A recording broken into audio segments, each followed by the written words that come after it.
Imagine a world where a tropical rainforest stretches from pole to pole. A world without ice, where the air is thick and humid, and creatures walk the earth whose mere appearance would make you freeze in silent terror or in awe. This was their world. They ruled the planet for 150 million years. But it all ended in a single morning. One fateful dawn that your distant ancestors, small, fearful mammals, watched from their burrows. And here is the hidden truth you won't find in textbooks. This isn't a story about extinction. It's a story about the end of one era and the birth of another. The story of how one celestial body rewrote the destiny of all life and gave your ancestors a chance. This is the morning 66 million years ago. Long before that fateful dawn, the planet was thriving. It was a world where life itself had reached its peak of grandeur and diversity. Imagine air so thick and wet you could almost drink it, forests stretching for thousands of miles, where beneath the canopy of giant horsetails and cycads, a world invisible to the giants teemed with life. Here, across vast flowering plains, the true masters of the land reigned. Triceratops, not just piles of muscle and bone, but complex social creatures. Listen, can you hear that low-frequency hum, like distant thunder? That's them communicating, warning of danger, calling to their kin, soothing their young. Their horns weren't just weapons. They were tools for communication, symbols of status, the key to their survival. And in the shadow of the ancient trees, a hunter watches. Tyrannosaurus Rex, the king. But his life wasn't an endless feast. It was exhausting work. Every step was calculated. Every muscle was tense. He doesn't just kill. He reads the body language of the herd, searching for the weak, the old, the one who strayed from the group. His hunt is a refined art, perfected by millions of years of evolution. In this world, there was no room for chance. Only a perfect balance between predator and prey. And while the giants slept or roamed in the moonlight, the true rulers of the night emerged. Your ancestors, look at him. He weighs little more than a few hundred grams. His life is one of constant fear and endless hunting. He scurries among the roots, hiding from night lizards and giant owls. His world is one of scents, faint sounds, and touch. He doesn't know the meaning of era. For him, there is only now. Now find food. Now don't become food. His survival is a secret struggle, fought every single night. And so it went day after day for millennia. This delicate yet incredibly stable balance seemed eternal. The giants ruled under the sun, while in their shadow, those destined to inherit the earth gathered their strength. They didn't know, they couldn't feel, that their world, their perpetual now, was hanging by a thread that was about to be severed, cut by a fiery sword from the heavens. The race for the future hadn't officially begun, but the clock was already ticking. Their time was running out. Then came that morning, but it was no ordinary dawn. Even nature sensed the impending doom. Birds fell silent mid-song. Insects ceased their chirping. The humid air grew still and heavy, as if the atmosphere itself was holding its breath in dread. The giants were the first to feel the unease. Their massive bodies, in contact with the ground, detected low-frequency vibrations that other creatures couldn't perceive. A Triceratops mother let out a guttural, alarmed call, summoning her young. Even the Tyrannosaurus, usually the unshakable master of these lands, stopped his morning patrol and stood frozen, head raised. An instinct as ancient as life itself was screaming of danger. But from where? And then they saw it. Not just a fireball. It was a phantom sun, a demon of the dawn, racing toward them at a speed unimaginable to Earth's inhabitants. At first, just a blinding spark. Then, a fiery dagger, slicing across the sky. And finally, a colossal burning sphere whose light was not life-giving, but lethal. Its glare outshone the morning sun, casting sharp, unnatural shadows. Then the sound, it started as a distant thunder, but it didn't fade. It grew, consuming everything. This was more than noise. This was the roar of the cosmos itself, the fury of the universe, crashing down upon a defenseless planet. The ears of creatures burst, unable to withstand the pressure. The world was plunged into a deafening cacophony, a hellish mix of the sky's roar, the splintering of trees, and the death cries of those caught in the open. And then came the light, a light so bright it wasn't white, but black. It didn't illuminate, it scorched retinas. For a few seconds, a deafening silence fell. The sound had lagged behind the light, and then it arrived. The shockwave. It wasn't a wave.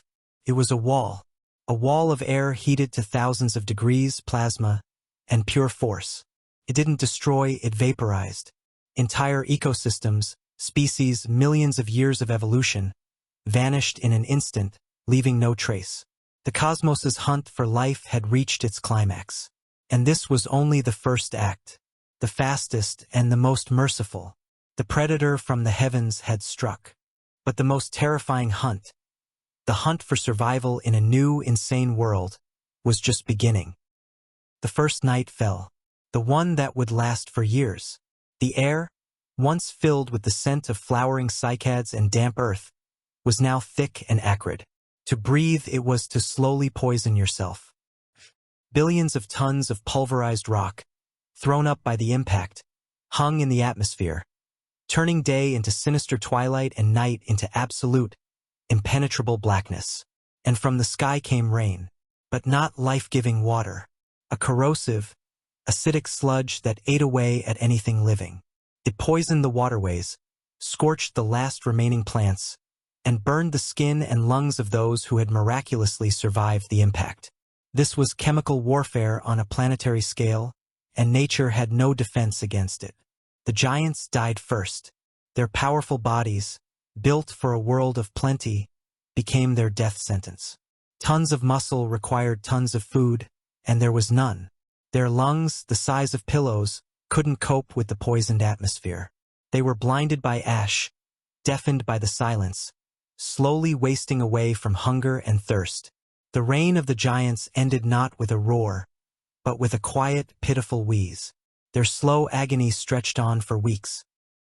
Even the perfect predators were powerless.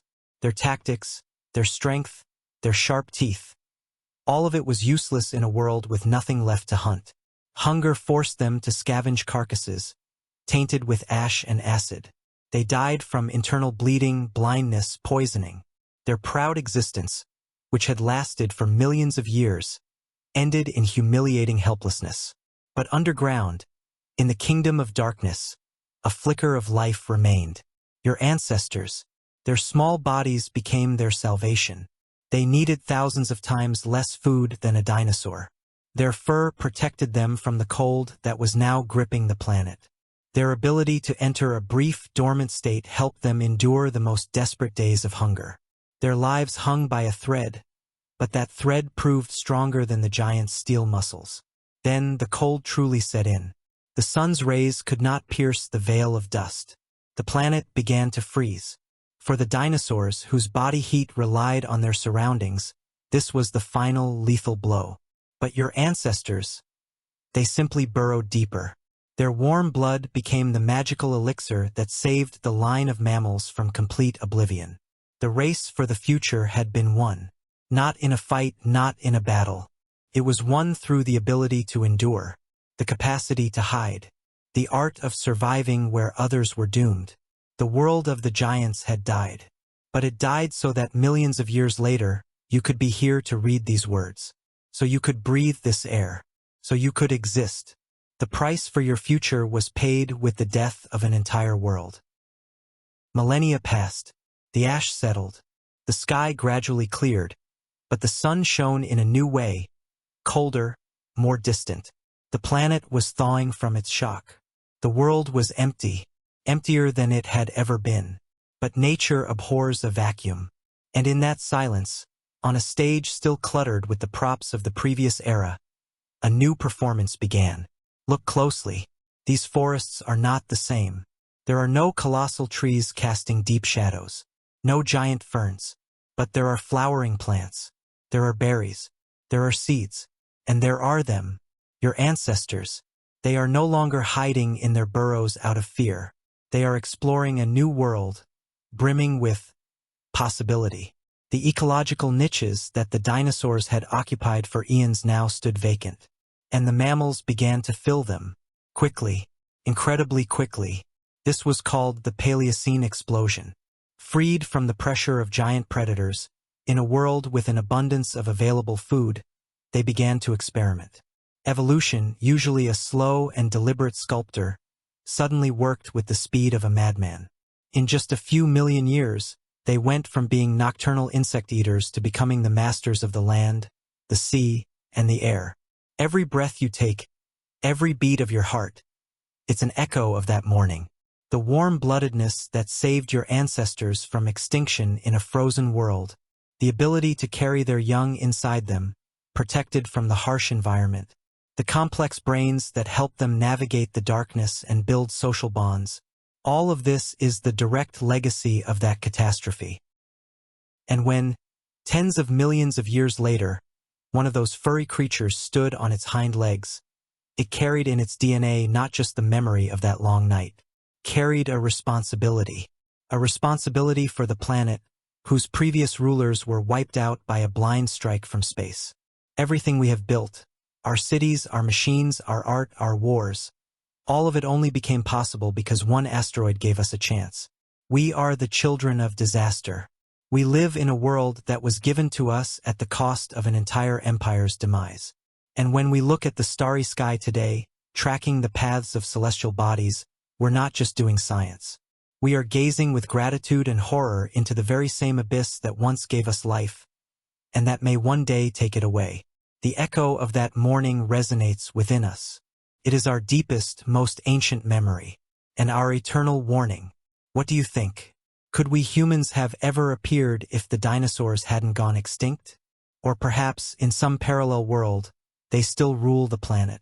Share your theory in the comments.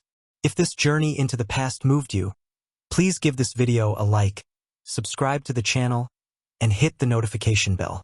Until the next mystery hidden in the depths of time.